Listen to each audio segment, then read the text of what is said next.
to Pastor and to Pastor Bemery for allowing me to be up here. And without further ado, we'll start with verse 30. And Elijah said unto all the people, Come near unto me. And all the people came near unto him. And he repaired the altar of the Lord that was broken down.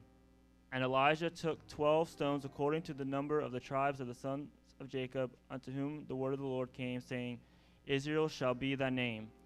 And with the stones he built an altar in the name of the Lord, and he made a trench about the altar as great as would contain 2 measures of seed.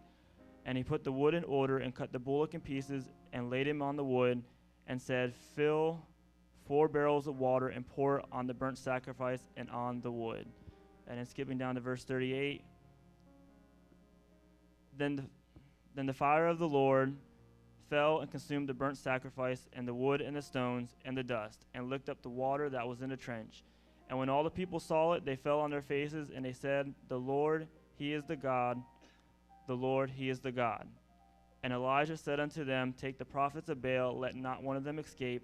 And they took them, and Elijah brought them down to the brook Kishon, and slew them there. You may be seated.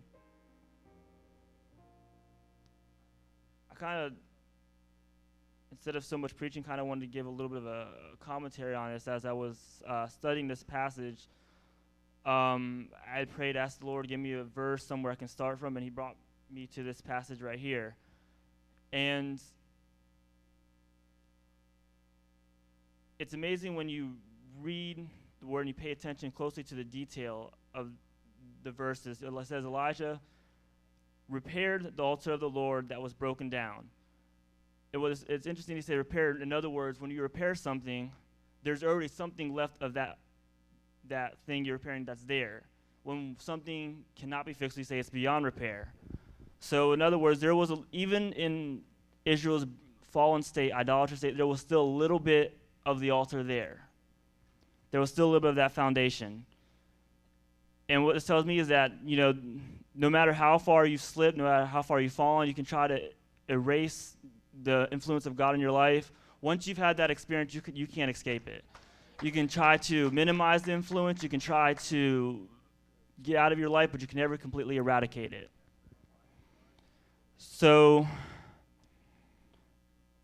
for those out there, who may have found themselves in a fallen state, maybe not intentionally, and the influence of God in your life is slipping, it's still there.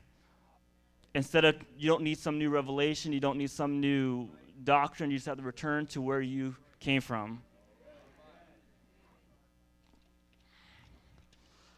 Another thing I noticed as he was building the altar is the detail he took in doing. He took 12 stones, and he took the wood and put it in order.